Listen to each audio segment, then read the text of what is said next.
Definitely the W, especially if Sophie Cunningham is going to continue to fight people for messing with Caitlin Clark, because it feels like Caitlin Clark is going to get treated in a certain way in this league for a long time. She's not a rookie anymore. Okay? She's already proved herself. She's won.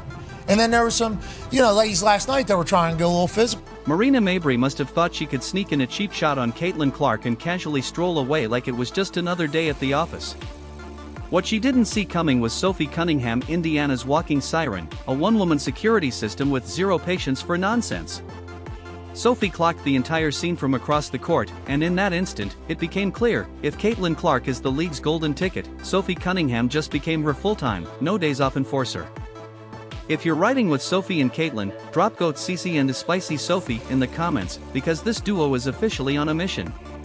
Marina Mabrey, who knocked Caitlin Clark down. I don't like these cheap shots, though. She got gouged in the eye. Cheap shots can't be happening, and it always happens. No. Caitlin is certainly going to be a storyline. She's a star. She's a dog. And WNBA, seemingly. This wasn't your typical scrappy moment. It wasn't just a foul. What went down on that court was a televised warning shot for the entire league. If you come at Caitlin Clark, you're going to answer to Sophie Cunningham, and you'll hear it in surround sound. Caitlin didn't even blink. She let her game do all the talking, raining logo threes like she was launching cruise missiles, while Sophie made sure everyone understood the new rules. Mess around and find out. Last year, I think something we noticed, and I think a lot of people noticed, is when Caitlin would get bullied, nobody would do nothing. That's right. Nobody would do nothing. It was like, hey, they didn't know, like, whoa, I can't believe this is happening. I can't believe people are doing this to Caitlin Clark. Teammates weren't jumping in there. They bring in Sophie Cunningham. I had no idea. Sophie Cunningham was a black belt at the age of 6. Yeah. Yep. Boom! Wow. JC Sheldon, that's cute. You want to poke her in the eye, then push her into a boom Mabrey thing? Go ahead. I'll take a take foul, and you'll eat the deck a little bit here. And then we'll get out. Let's rewind to where this chaos started. JC Sheldon, yes, the same player already building a questionable highlight reel, added a new lowlight to her resume, an eye gouge aimed directly at Caitlin Clark's face, like she was inspecting her cornea for rebounds. There was nothing slick about it. It wasn't basketball. It was deliberate, it was dirty, and anyone with a pulse could see exactly what it was, a straight-up cheap shot. Caitlin Clark was just assaulted. Bad. This is the worst one ever, bro.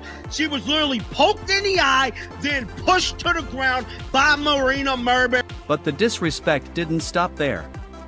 Just as Caitlin was still trying to recover from the poke, here comes Marina Mabrey charging in hot, delivering a hit so reckless it looked more like something out of a hockey brawl than a basketball game. Marina Mabrey basically just did what Kennedy Carter did on a whole nother. And of course, the fan cam caught every brutal second of it. Full body contact. A blatant shove. Caitlin hit the floor like she just got blindsided in an NFL playoff clash. This wasn't about hard play anymore, this was surgical, targeted aggression.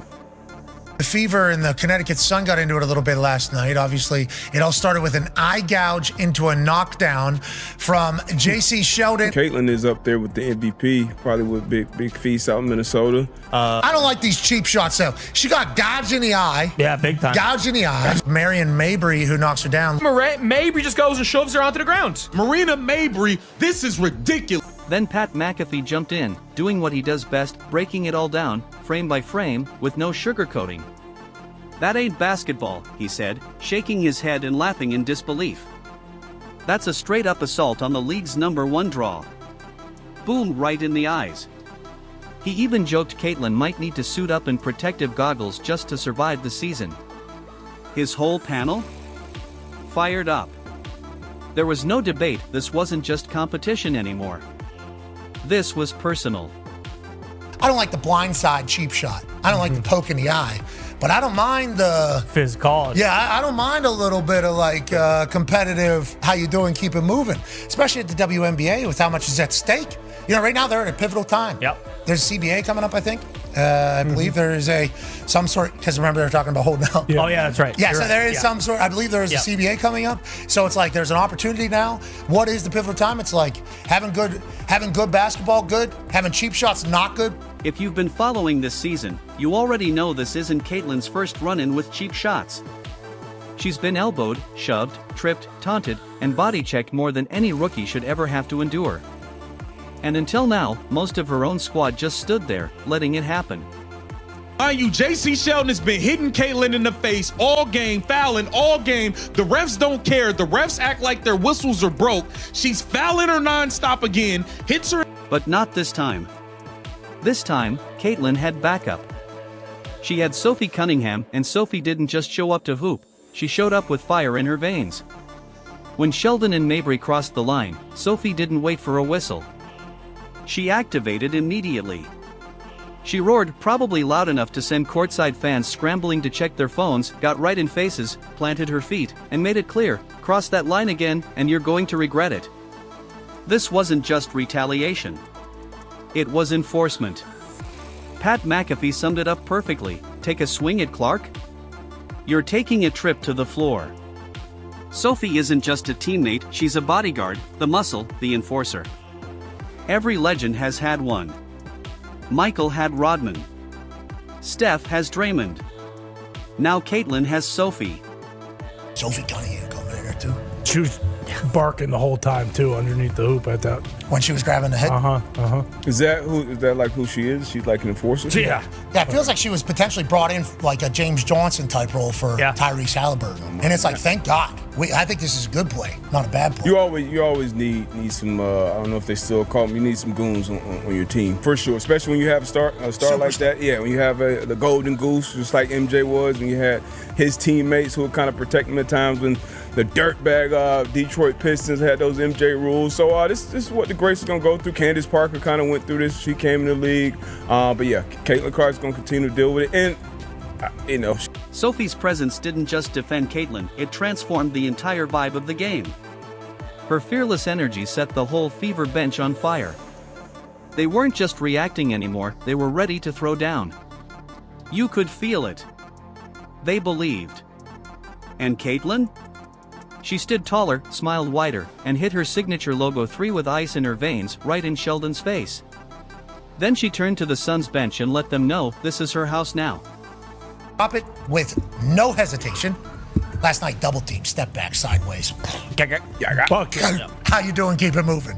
Then, how about her to the bench afterwards with a... You like that? Yeah, it was a... You like that, but that last one right here, this is a... Get to it. Get to it. Get to it. The punch is a... This was the moment fans had been begging for all season. Everyone's been waiting for anyone to finally stand up for Caitlin Clark, to stop letting the cheap shots slide, to draw the line. Sophie didn't just step up, she planted her flag in the middle of the court and practically shouted, "Try that again and see what happens." She's a needle mover, and she's got an enforcer on the team now, and a black belt having Sophie Cunningham. Don't look now, the Fever about to win WNBA title, just like they're about to win the commission. And here's the thing, this wasn't some spur-of-the-moment rage. Sophie Cunningham was calculated. Every step, every screen, every word, deliberate.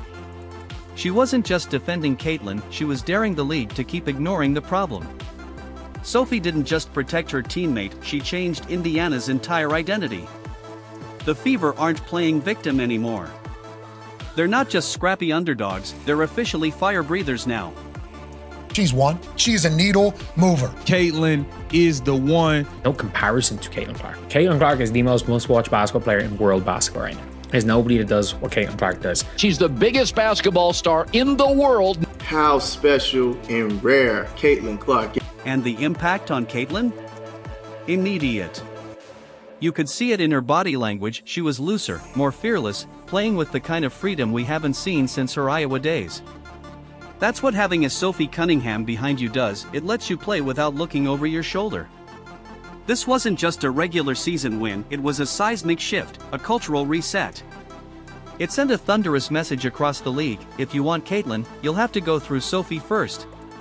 And good luck with that. Marina Mabrey learned the hard way, you can sneak elbows, you can shove, but once Sophie locks in, you're not just facing basketball, you're facing a fortress guarding a legacy in the making. Clark, Marina Mabrey, Tina Charles were assessed with technical fouls on Tuesday. Caitlin, Marina, and Tina Charles. Technical fouls. That's it. Technical fouls. That's it. And JC Sheldon was assessed with a flagrant 1 foul, and no players were. The way Caitlin Clark handled that night? Legendary doesn't even cut it. After absorbing a blatant cheap shot, she didn't flinch. No protests to the refs, no drama, she just got up, locked in, and waited like a sniper for her moment. And when that moment arrived? Oh, she delivered.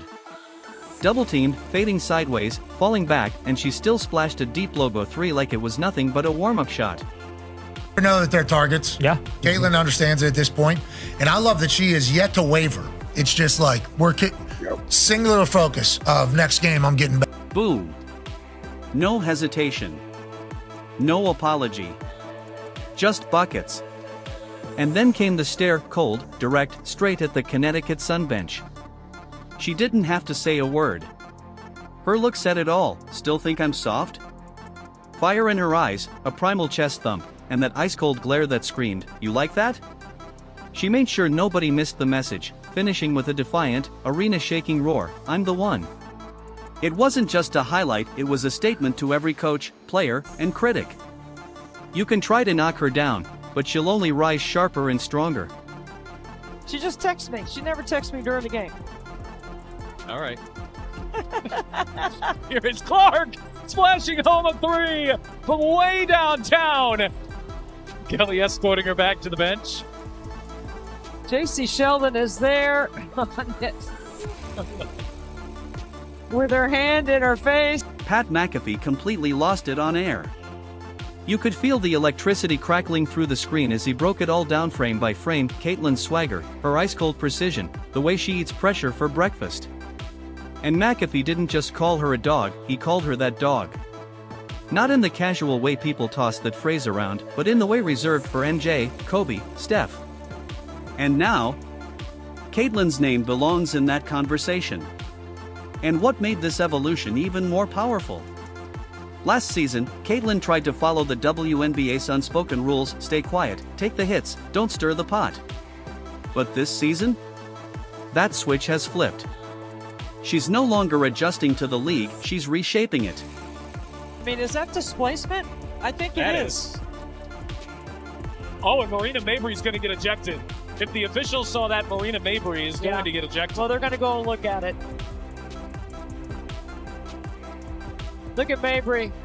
She's got a scar on one side, a scratch on one side of her face, a scratch on the other side. It's not from the game today. I asked her about it. She's always in the mix. There's a lot of contact here.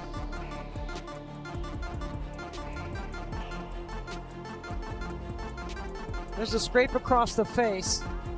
That's what Clark didn't like. Every three-pointer Caitlin hits isn't just 3 points, it's a declaration. Every deep logo shot is a cultural reset. She's not just pulling up from distance, she's warping gravity. She stretches defenses to their breaking point and unlocks open lanes for her teammates. And when those defenders finally overcommit, she fires laser beam passes right on target. Her teammates don't even have to think, just catch and finish. Pat McAfee nailed it, her passes are so sharp, they cut defenses apart. And this isn't just fans going wild, the media, the players, even league executives are seeing it now. Caitlin Clark isn't just a participant in the WNBA, she's the pulse, the main event. When she's on the floor, the energy changes, the viewership spikes, the entire arena wakes up. Caitlin Clark doesn't play under the spotlight, she is the spotlight. In a fever, fans were chanting, "Sophie, Sophie."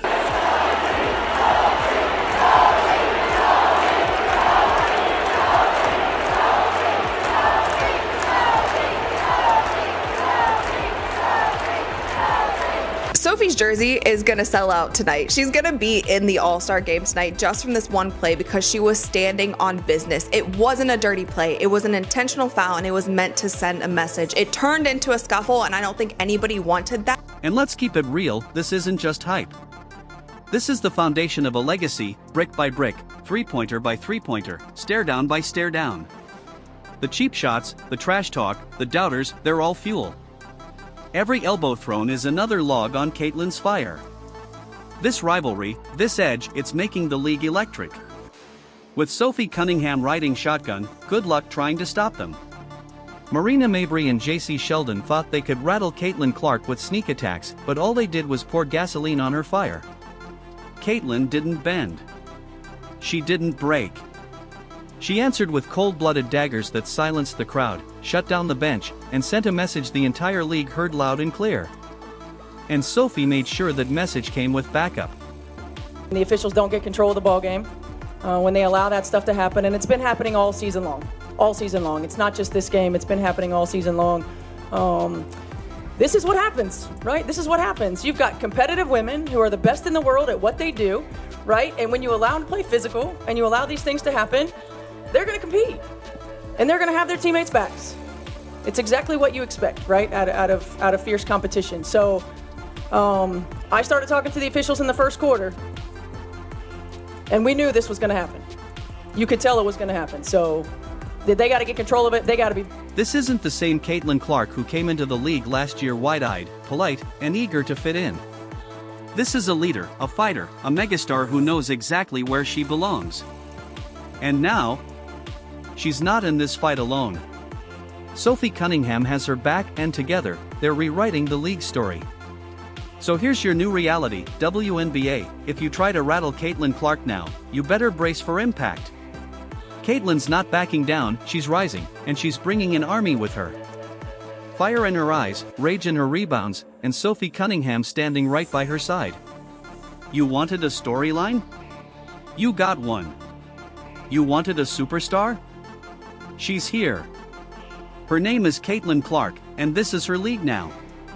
If you're riding with Caitlin and Sophie, drop Go CC and Spicy Sophie in the comments, like, subscribe, and smash that notification bell because you won't want to miss what's coming next.